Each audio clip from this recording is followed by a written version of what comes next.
everybody, welcome back to Dream Garage. This is a cool reveal video and review video today. 2016, and this is a Hellcat Charger, and this is not just stock. There has been a lot of upgrades on this car, so I'm excited to review this today. Big thanks to Brandon for bringing it by for us to look at and take a drive in. So to get right into it, we have a 2019 front bumper. So this was exclusive to the 19s, but as you can see how aggressive this looks with the lower end with it, carbon fiber, lower spoiler, you know, huge tires on this. It's actually got 315 rear ends, Nitto tires. It's got the really nice 5-spoke gold styled wheel. As soon as it pulled into the driveway, I said, man, this looks really aggressive, looks really nice the way that it sits. You can tell on the back spoiler, it's got a really nice raised spoiler on it.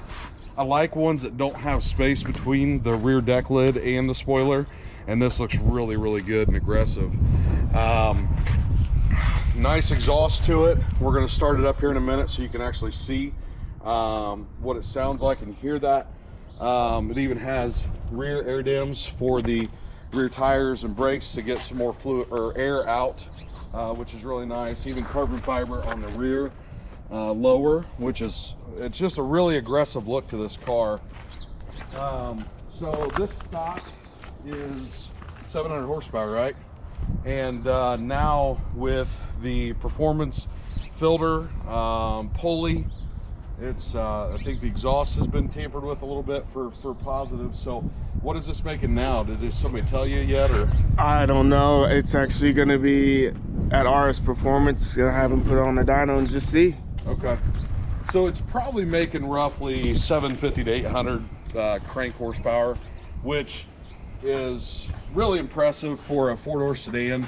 I've driven a lot of cool high performance sedan cars. I've had CTSV, we have the Maserati, which we did a reveal video on last year, and that was about 523 horsepower. This one is pushing 800, if not a little more or less, give or take. So I'm excited to get behind the wheel, see what this can do. So I'm gonna go ahead and start this up. Then once we get the sound out of the way for you guys, we'll kind of go over the interior and we'll take this thing for a drive.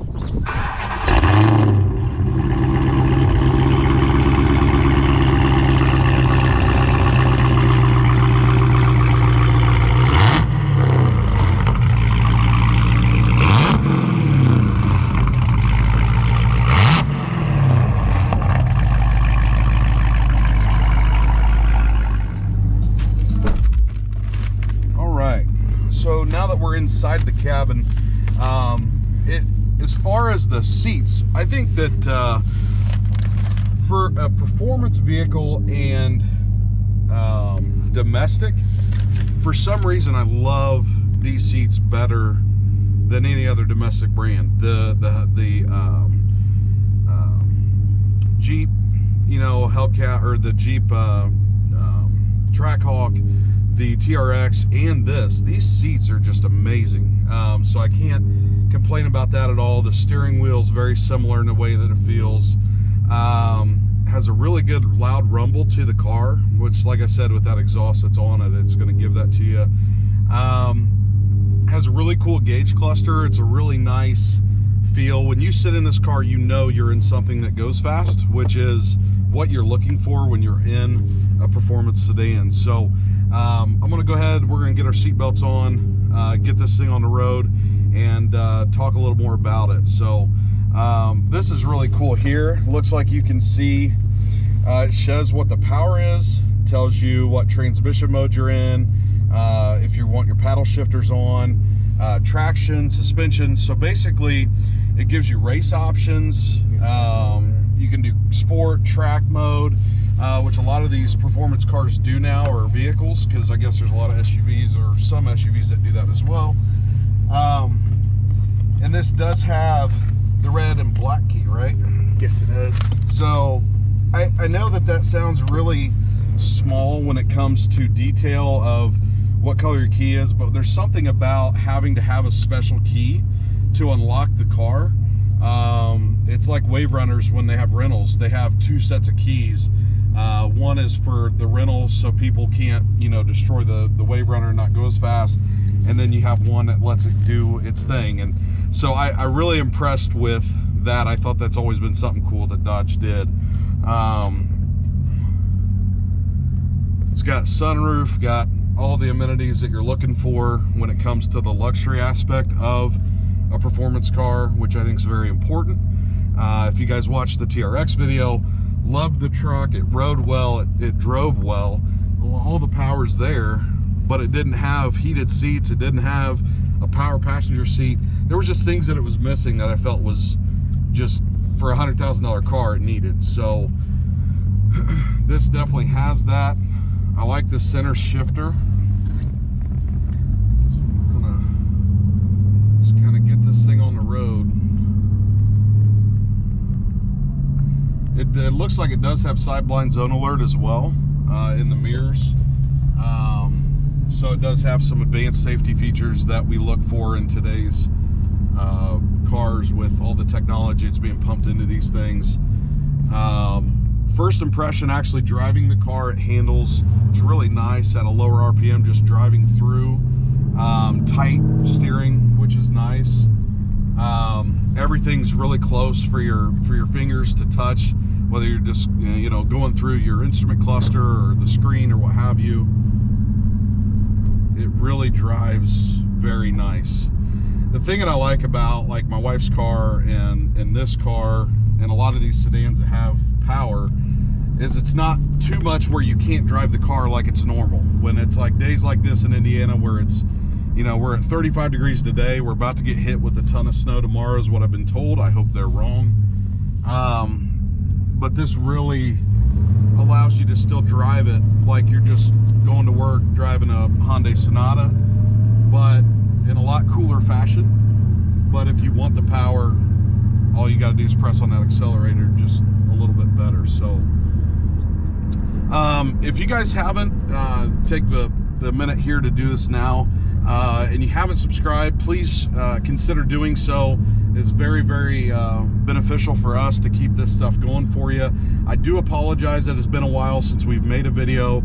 We have a couple videos in the works that are going to be released here in the next week or two, and we have a huge, actually two huge projects that are coming to the channel that I'm really excited to tell you guys about. So please don't miss that. Hit that subscribe button, like button, and notification bell, so that way anytime a new video pops up, you have the ability to see those instantly. So we have a lot of cool things coming. We've got some great people coming to the channel to review with and talk to, and the second Motor Madness is coming this year. We are going to be locking that down here in the next month or so for the date, and we got some cool boat content, so you don't want to miss this stuff coming this year. A lot of exciting things. So I want to get up here and drive normal, and then when we get kind of out of the way of the cluster of the road here with as much traffic, we're going to get into it a little bit, see how the power puts down to the ground, especially with this kind of temperature, and see if I get that same reaction I did on the Trackhawk. So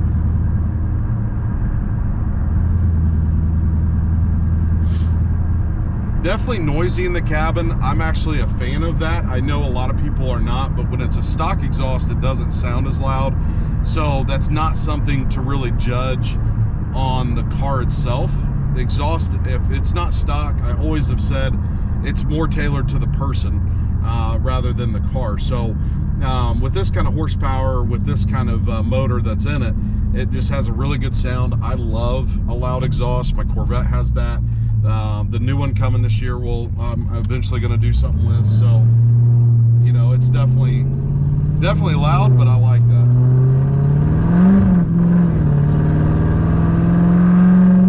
Okay, so you only have to tap on this accelerator about, I would say, an eighth, and you're going to spin. So that is definitely impressive, where you definitely know that this car is, you got to be careful with it or you'll be in a ditch. That's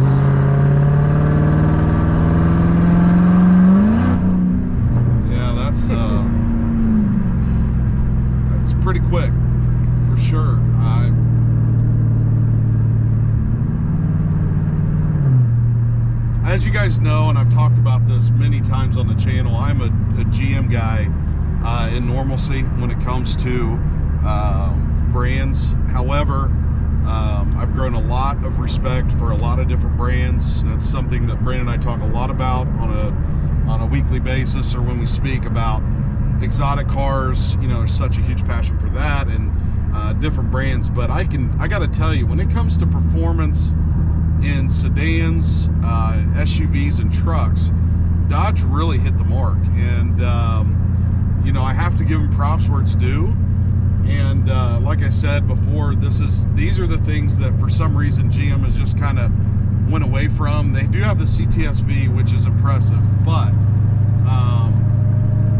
you know, Chevrolet doesn't have a performance sedan. Actually, they're down to a Malibu now as far as car itself. So, you know, I love bigger cars. I love performance and higher horsepower, and this hits all the marks. So I can't complain at all. This is really nice car.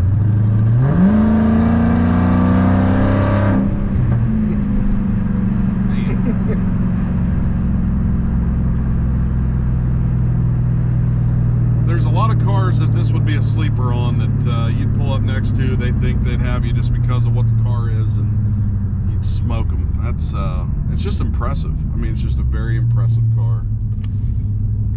Take the left here.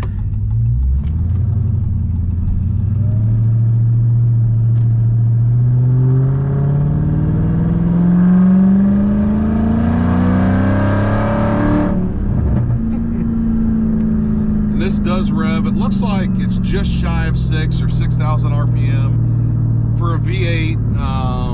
You know, and the way that it's designed, most of these sedans rev between 6,400 RPM, so that's normal. And it climbs the RPM ladder quickly. So, is this an 8-speed or a 6-speed? Do you know? It's an 8-speed automatic. So the paddle shifters do make it a lot funner to drive because you can control when you're shifting. I'm not doing that today just because of the weather. I don't want to do anything to question my decision by ending us in a wreck. I'm not doing that. So I'm taking it very easy on this, but at the same time, I'm still having a lot of fun driving this car. It's I mean, what Dodge does is they just put a smile on your face. I mean, yeah, nowadays gas is crazy, but there's still people that are going to buy these cars. Why? Because it puts a smile on their face. They're buying a car to drive, not to sit and look at. And I mean, they've hit the nail on the head with that. Well, it's beyond just the performance, and I think that's nowadays people don't want just a car that goes fast. They want to be able to get in, still be comfortable, still have luxury options, still have the look. There's so many things that go into a car that you're going to enjoy far beyond just it's fast. Yeah. And so the Trackhawk and this have had all the options that I would want in a car, and the looks and the performance. That goes a long way, because when you're spending money, you're spending your hard-earned money on something, you want to get as much as you can for that dollar. You don't want to sacrifice when you're pricing out a car like this. So, you know, when you're pricing this against, let's say, so my wife's car, let's say it was a 2019 or a 16, comparative to this car, you're going to spend more money because of the brand. Yeah.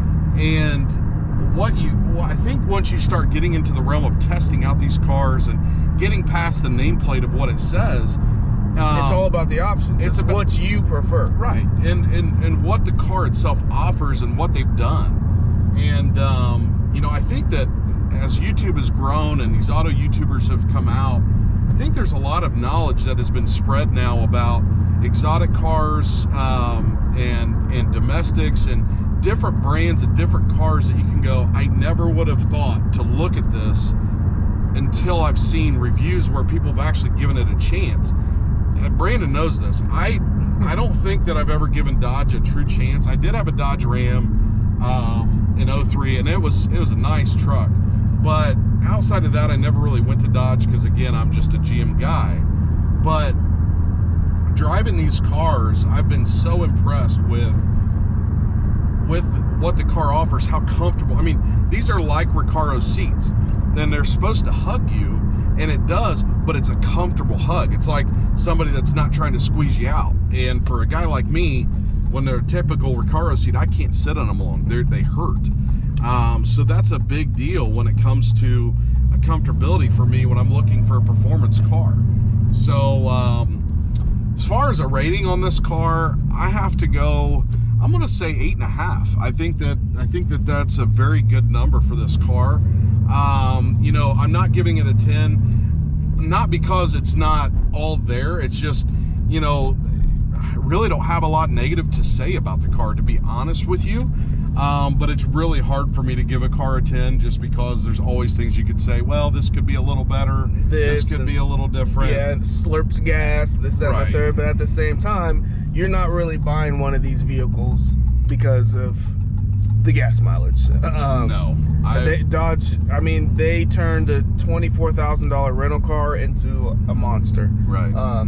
So you're buying this car for the engine, the sound, the specs of the vehicle itself. But I mean, it's fun. I mean, like I said, it puts a smile on your face. Yeah, I know this sounds really bad for me to say this, but I've honestly never bought a car for gas mileage.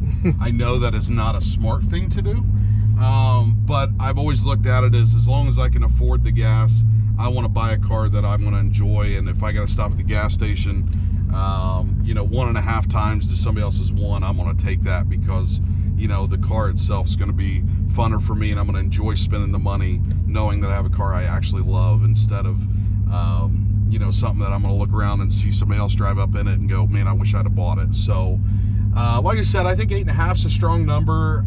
Brandon, what would you rate it? I mean, I'm a Mopar guy, so solid 9.5.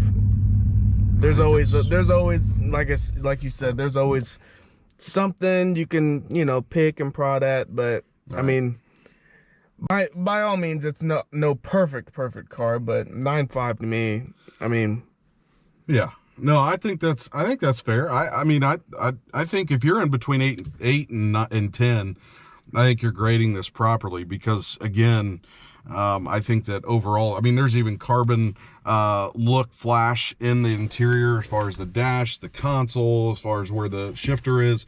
I mean, there's a lot of cool, just little details. I mean, yeah, is it, you know, it's like a plastic, you know, as far as the panel, instrument panel, but at the same time, you want a panel that's going to last a long time, and these do a lot better than like a full leather. Like my wife's car has a little spot where the speaker is up front that's been lifted because it's a leather dash, and it looks better, but it's not going to be as longevity as a car that has a different dash. Especially those Florida cars that, you know, people have so many cars and they don't put it in the garage. It's just their daily that they leave outside. That sun will get to that front and start to peel it, but it's nice. No, it's definitely there. I think you know, I would definitely a big shout out to Brandon for bringing the car by and letting us take a look at this and drive the car, feel out what it is. And, you know, what my first impression when he pulled in was that's a good looking Charger. And I've seen a lot of them. You know, I never really looked at them unless they're a Hellcat or a SRT. That was the only body style of the Charger that I actually enjoyed to look at. So this car's very impressive.